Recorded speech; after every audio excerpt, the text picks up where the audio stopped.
서울 집주인들이 몰린 곳 하면서 이야기가 나오는 지역들이 있죠. 어디예요? 이천이나 안성, 평택, 그리고요 오산, 시흥 이야기하고 있는데 오산, 시흥은 이미 무너지고 있죠. 그 다음에 동두천, 양주, 동두천 무너지고 있고요. 양주 지금 엄청나게 띄우고 있는데요. 원래 양주 가격은 좀 비싸죠, 소주보다. 하지만 이 양주는 지금 엄밀하게 말하면 떨어지고 있다. 얼마 전에 저희 양주 지역 분석해서 올렸어요. 그랬더니 댓글에 이따위로 달리더라고. 옥정에 분양 없으니까, 옥정에 입주 거의 다 끝나가니까 옥정은 괜찮다. 말 같지도 않은 소리죠. 회천에 들어오면 옥정에 영향 안 갈 것 같아요? 대체제가 있는데 정신 나간 소리를 하고 있다. 그렇게 믿고 싶은 거겠지. 자, 그리고 또 호재로 띄우는 지역이 있죠. 일기 신도시 특별법. 다른 지역은 유독 안 띄우는데 일산하고 분당만 띄운다. 그 이유는 뭐예요? 평촌 3번 이런데 다 거품 꼈어요. 그런데 일산은 안 꼈다는 게 아니에요. 일산은 거품이 덜 꼈죠. 왜냐? 일단은 일산은 수요가 많고 과거에 3기 신도시 이슈 있을 때 다른 지역 띄울 때 일산은 못 띄웠으니까. 그리고 또 한 군데 분당. 그리고 분당 일산을 굳이 찝은 이유는요. 이쪽이 수도권에서 동남쪽이라면 분당이고 서북쪽이라면 일산이죠. 중심이 되는. 그러니까 여기만 띄우면 다른 데들 잡을 수 있다. 그리고 그쪽에서는 나름 똘똘하다. 이런 식으로 지금 유도해서 띄우려고 하는 거죠. 그래서 보면은 요런 지역들 굉장히 뜨고 있다. 항상 이런 식으로 이야기하고 있는데 저런 말들에 속으시면은 굉장히 위험하다. 또 교통호재 받고 띄우는 지역들이 있죠. 파주, 양주. GTX 개통으로 편리해지고 GTX 호재를 받는다. 얼마 전에 신분당선 이야기 나왔는데 한 광교쯤에서 서울 가는데도 3,150원. 여기다가 신분당선 연장되는 곳까지 가보면 한 5,000원 나온다고 하죠. 그래서 출퇴근용으로 이용하기 굉장히 비싼 가격이다. 이런 기사가 떴습니다.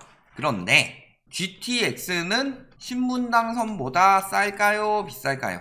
GTX가 더 비쌀 가능성이 굉장히 높다.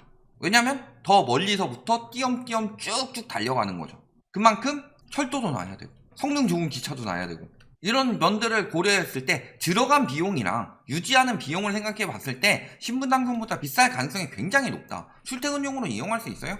그러면은 출퇴근용이 아니라면은 가끔 가다가 한두 번씩 이용할 거라면 서울 접근성이 좋다고 해서 저렇게까지 비쌀 이유가 있느냐? 저기서 뭐 등교를 할 거예요? 아니면은 뭐 할 거예요? 서울에 놀러 갈 일이 많아요? 그 정도로 탱탱이 놀 사람들 같으면은 GTX 지역을 안 가고 서울에 가죠, 그냥. 그런데 GTX 개통 이야기하면서 서울보다 가격은 더 뛰어났어요? 그래서 지금 덜 낀 지역, 파주, 양주. 보통은 북쪽보다는 남쪽이 인기가 좋죠, 경기도는. 같은 거리라면은. 일단 강남도 남쪽에 있고. 그러니까 북쪽이 남쪽 한참 띄울 때 못 떴으니까 지금이라도 가격 붙여서 띄우려고 하고 있는데 사실 그런 상황은 아니죠. 특히 파주, 양주 같은 경우는 왜 굳이 이렇게 띄우느냐? 파주, 양주 같은 경우는 아직 분양이 많이 남았다. 양주는 회천이 남았고요. 그 다음에 파주는 운정 3지구가 남았죠. 그러면은 저기를 계속 홍보해서 심리를 유지해야지 비싼 가격에 집을 사는 사람들이 나올 수 있고요. 그 다음에 안 팔고 버티는 사람들이 나오죠. 그러면 매매가가 비싸게 느껴져요. 그러면 분양가가 저렴하게 느껴집니다. 그러면 분양이 아무래도 조금이라도 더 잘 되겠죠. GTX 라인 보면 어때요?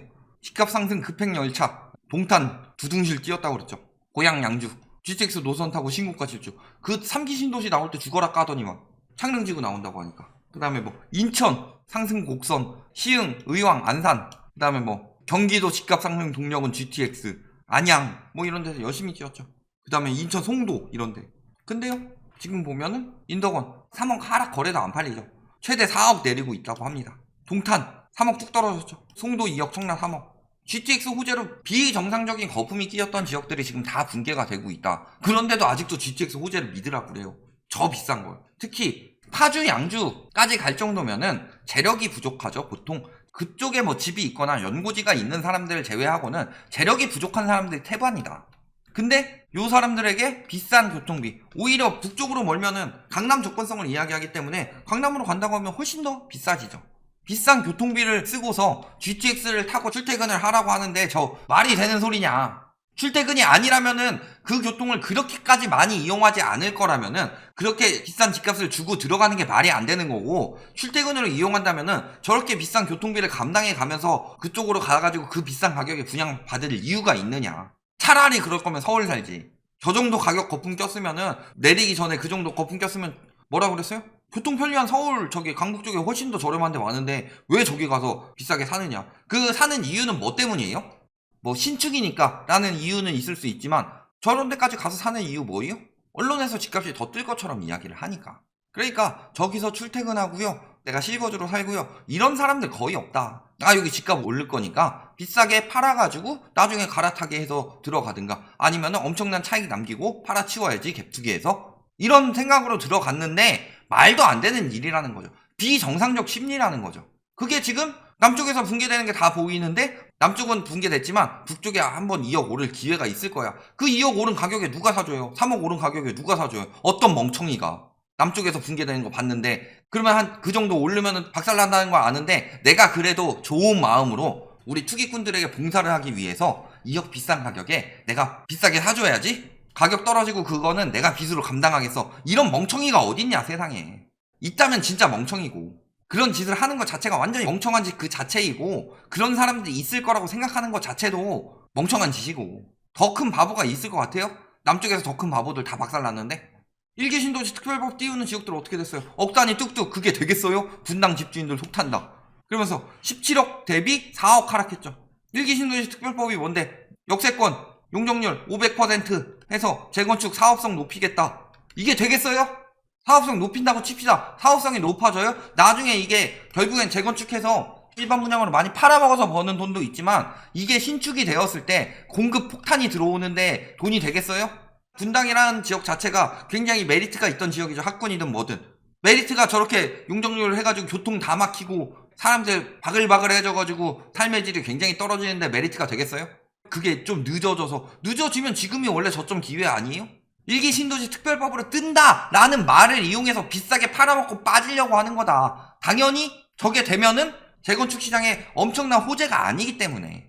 그러니까 호재인 것처럼 둔갑시켜놓고서 비싸게 팔아치우고 빠지려고 그랬는데 미뤄진다고 하니까 금방 심리 줄어드는 거잖아요. 비이성적 과열심리다. 이 비이성적 과열 심리가 아직도 굉장히 많이 남아있는데 이거 지금 완전히 잡혀가고 있죠 지금.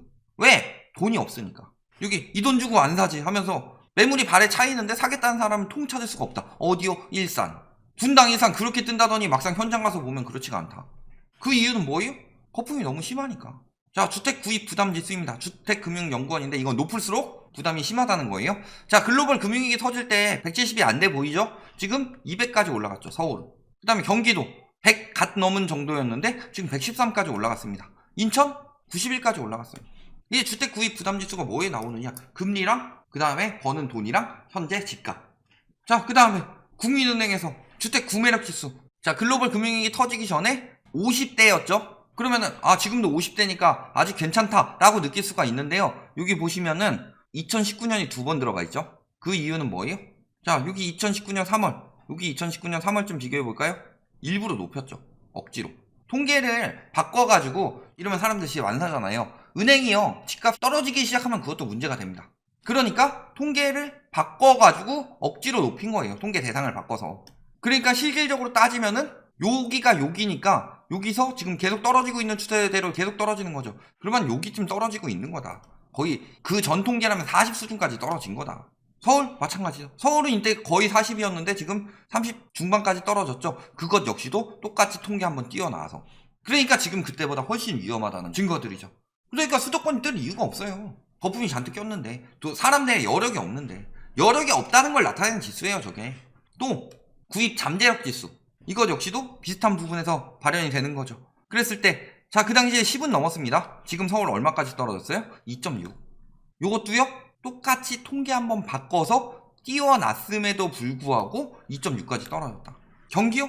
이때 40 넘었죠? 지금 25.2까지 떨어졌습니다. 인천이요? 50 넘었죠? 지금 36.6까지 떨어졌어요. 주택을 구입할 잠재력이 없다, 사람들에게. 그러니까 지금 솔직히 이 박살난 거래량도 부동산 불패 심리가 이번에 워낙 길게 나왔기 때문에, 그리고 워낙 가파르게 올랐기 때문에 그 불패 심리가 아직 남아있어서 그런 거지 이미 사람들의 여력은 없다. 그래서 지금 될 수 있을 만큼 최대한 되고 있는 거예요. 그게 이 정도다. 근데 될 수 있어요? 거래량 늘어나면서 뭐 하락세가 나타날 거라고요? 하락세가 나와서 가격이 떨어져야 거래량이 늘어나는 거지. 그런 이야기를 하는 사람들이 전문가라고 지금 교수직함 달고 있어요. 정신 나간 소리지.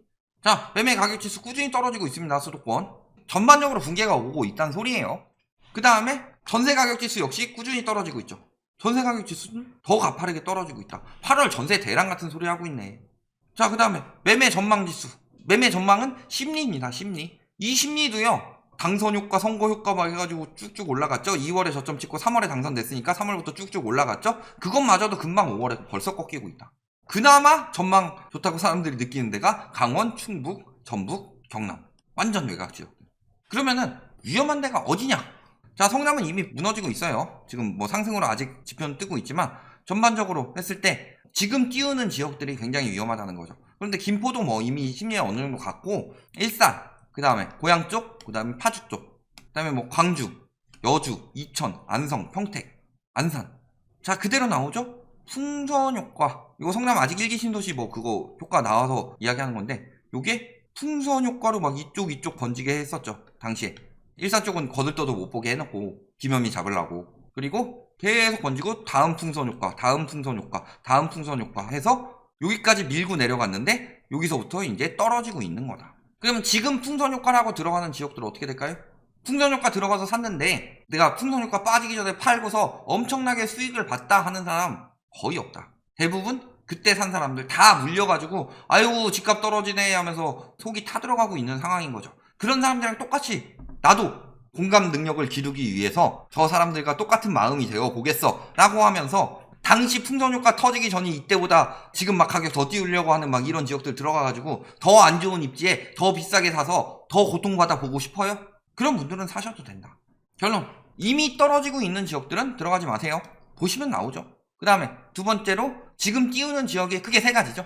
1기 신도시 특별법, 그 다음에 아직도 GTX, 그리고 수도권 외곽.